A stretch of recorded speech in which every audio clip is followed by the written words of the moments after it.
everybody. It's your boy Jordan. How you doing today? I'm doing wonderful. Thank you for asking. So let's talk about a subject that's most likely going to get me demonetized on this video. So this is a freebie. One of the scary things that kind of are floating around is YouTube is actually starting to make adjustments to their content creators. And I'm going to go ahead to the biggest bullet point first because it's the one I have the most to say about. They're kind of well, I can't really stick with the ho-hum. Like, people are doing like the voodoo chants that they're killing all small YouTubers. What happens is right now monetization is you have to have at least 10,000 views as a channel to be a YouTube partner. That's the criteria right now. And sub count don't matter. Nothing of that really matters. And getting 10,000 views is hard and easy at the same time. It all depends on how the algorithm works and how good you are with SEO. Like, for example, I watch a channel, his name is Lyle Snub, and he barely meets the criteria to be a partner channel right now. He has like 1,400 subscribers. He does wonderful Let's Play videos. I don't really remember how many views he has. Let me check. He has 196,000 total views on his channel.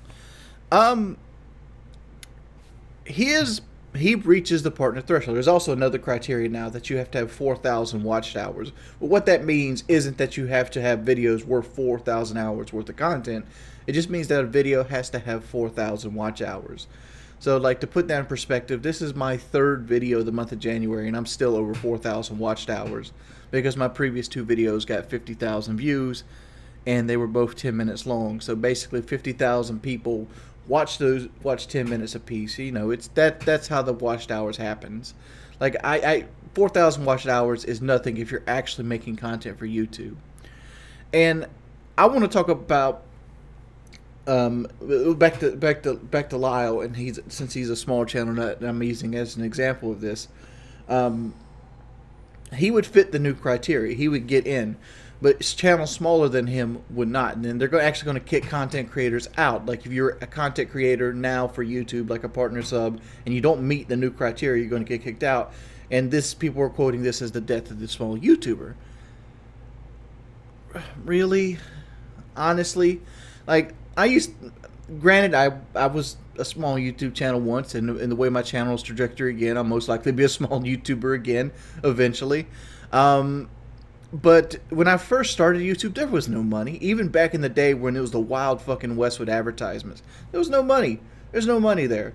Like, if you average on a month, like, I don't know, 20,000 views,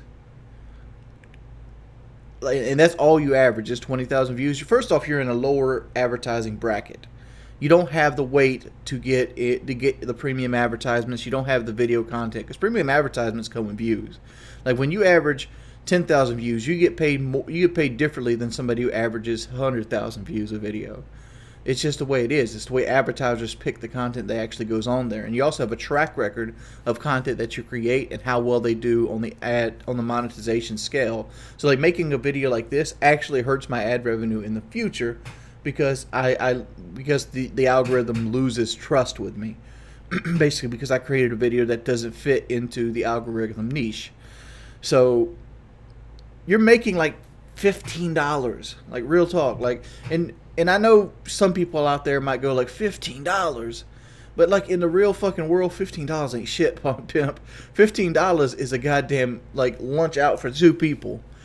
Like, that's for like a month's worth of video work. Like, at some point in YouTube, you're gonna have to rock for the love of rock, and it's just the sad truth of it all. Like, you know, there's gonna be a point where you're gonna have to hit the grindstone, and like, it's really not that big of a threshold. It honestly isn't. To keep in mind, I was under 1,000 subs for about a year on my YouTube channel, and then Modern Warfare 2 happened, and I went from 1,100 subs at the beginning of Modern Warfare 2. My entire World at War videos, all my subs are under 1,000. But then Modern Warfare 2 happened, and what ended up happening with Modern Warfare 2 is I went from 1,100 subs to about 200,000 subs in a year period. And that was what happened. That's how YouTube channels happen.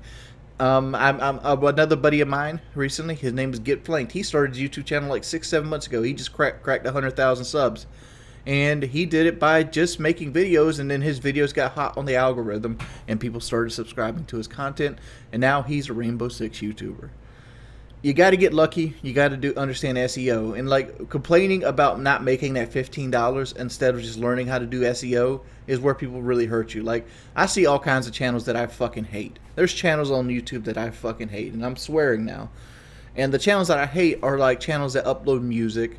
People like there's a channel called Twitch Clips. Like Twitch Clips, all they do is they rip other people's content off of Twitch that happens to get a lot of views on the clip factor, and they make 10 or 15 minute montages of them every day, and that's the content they make, and those people make tens of thousands of dollars.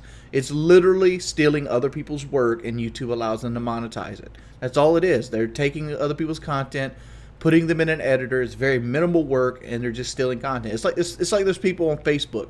You ever watch a Facebook video where you see like, watch to the end of this video? The only reason that motherfucker knows to watch to the end of this video is because of because he stole the content from somebody else, and he was impressed with it, and all he did was like put it in a video editor, put 2 big ass fucking border overlays over it, and put text over it. I mean, like, I could do that right now with this video. There you are. There you go. Like, you see? It's like, now just imagine if I took an Ali A video that was super popular and had a lot of clicks, or hell, even recently the Logan Paul video of the Force situation, and it'd be like, this guy did what on YouTube, and like tried to pass that off as my own gameplay content. It's like reaction videos. Reaction videos are a scam as well. I know people enjoy watching them for some fucking reason, but there's a lot of things I don't understand why people enjoy watching. Like Logan Paul, for example, was a video I don't enjoy watching. I never watched Logan Paul. And when that little controversial video that he had popped out, I watched like the rest of the video other than the part everybody was upset about. I'm like, you should have been upset about this whole fucking video, because he basically took a dump on Japanese culture and like did some racist fucking shit in it. And all you worried about was like that one thing where you think life is sacred or whatever. Let's get back to the YouTube content thing. This isn't really going to hurt anything. If anything, it's going to help. Like, honestly, what it's going to do is it's going to help people that have, actual living channels, like YouTube partners, not have to wait so long for monetization. I know, and I know I benefit from this, and I know it's kind of wrong. Like, oh, this is the boys only club, but the criteria is really not that long. Like 1,000 subs. Like, if you put any kind of real effort into anything you create, you'll get 1,000 subs pretty easily. Like, somebody might rebuttal me this and be like, well, you don't even grow 1,000 subs in a month. Wings of it, you lose subs. Well, the fact is, like, all people that might be interested in my content at this point are watching my content at this point. My channel's completely out of the algorithm. Granted, theirs would be too, but I also don't put my best foot forward. If I was actually creating content, going on the SEO and doing all that, I'd be gaining subs. For example, I gained 3,000 subscribers in the month of December, and I gained another 1,200 in the month of November.